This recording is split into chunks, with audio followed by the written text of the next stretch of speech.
Hello everyone, welcome to Chandini kitchen. என்னோட சேனலை நீங்கள் இப்போ தான் ஃபஸ்ட் டைம் பார்க்குறீங்கன்னா மறக்காமல் சேனலை சப்ஸ்கிரைப் பண்ணிக்கோங்க. கூடவே பெல் பட்டனையும் ப்ரெஸ் பண்ணிக்கோங்க. இன்றைக்கி நம்ம பார்க்க போகிற ரெசிபி பருப்பு பாயாசம். இது பாசி பருப்பில் பண்ணுவாங்க.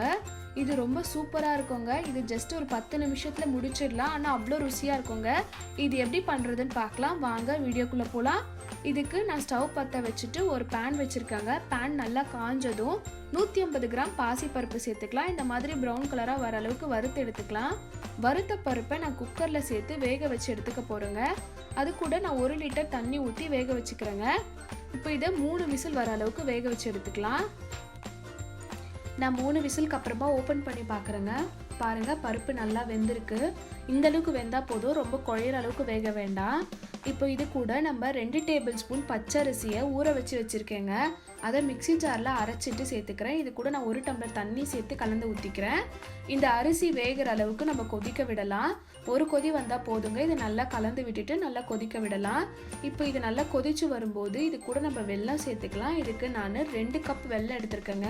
நீங்கள் எந்த கப்பில் பருப்பு அளவு எடுக்கிறீங்களோ அதே கப்பில் நம்ம 2 கப் வெல்லம் எடுத்துக்கலாம். நான் எடுத்திருக்க வெல்லத்தில் சுத்தமான வெல்லங்க, அதனால் நான் அப்படியே சேர்த்துக்கிறேன். நீங்கள் எடுத்திருக்க வெல்லம் தூசி இருக்கும்னு நினச்சிங்கன்னா நீங்கள் கரைச்சிட்டு வடிகட்டி சேர்த்துக்கலாம். கொதிக்க வச்சு வடிகட்டி சேர்த்துக்கலாம். இப்போ இதை நல்லா கலந்து விடுங்க. வெல்லம் நல்லா கரைஞ்சதுக்கப்புறமா நல்லா கொதி வரட்டும். இந்த மாதிரி நல்லா கொதிக்கட்டும். இது ஒரு கொதி வரட்டுங்க.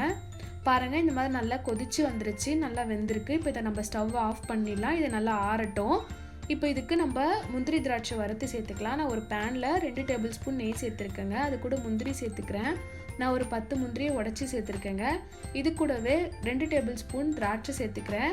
இதையும் நல்லா வறுத்துக்கலாம். இது கூட நான் 1/4 கப் தேங்காய் சேர்த்துக்கிறேங்க. தேங்காவை நான் துருவி சேர்த்துருக்கேன். நீங்கள் விருப்பப்பட்டீங்கன்னா பல்லு அரைஞ்சி சேர்த்துக்கலாம், இல்லைனா மிக்சி ஜாரில் அரைச்சிட்டும் சேர்த்துக்கலாம். இப்போ இதை நான் நல்லா வதக்கிக்கிறேங்க. இதை வதக்கிட்டு நம்ம பாயசத்தோடு சேர்த்துக்கிறேன். இப்போது இது கூட கொட்டி கலந்துக்கலாம். இதை நல்லா கலந்து விடலாம். இந்த மாதிரி நல்லா கலந்ததுக்கப்புறமா நம்ம இது கூட பால் சேர்க்க போகிறோங்க. இது கூட பால் சேர்க்கும்போது பாயாசம் நல்லா ஆறி இருக்கணும். சூடாக இருக்கும் போது பால் சேர்க்கக்கூடாது. வெல்லத்தோட பால் சேர்க்கும்போது திரிஞ்சிரும். அதனால் நல்லா ஆறினதுக்கப்புறமா இது கூட 1 கப் பால் சேர்த்துக்கிறேங்க. பால் சேர்த்துட்டு நல்லா கலந்து விடுங்க. அவ்வளோதான், சூப்பரான பருப்பு பாயாசம் ரெடி ஆயிடுச்சுங்க. வரப்போகிற விசேஷங்களுக்கு நீங்களும் செஞ்சு அசத்துங்க. நான் சொன்ன மாதிரி நீங்களும் இந்த ரெசிபியை செஞ்சு பாருங்கள். எப்படி வந்துச்சுன்னு கமெண்ட் பண்ணுங்கள். மறக்காமல் உங்கள் ஃப்ரெண்ட்ஸோட ஷேர் பண்ணிக்கோங்க. ரசித்து சமைங்க, ருசித்து சாப்பிடுங்க.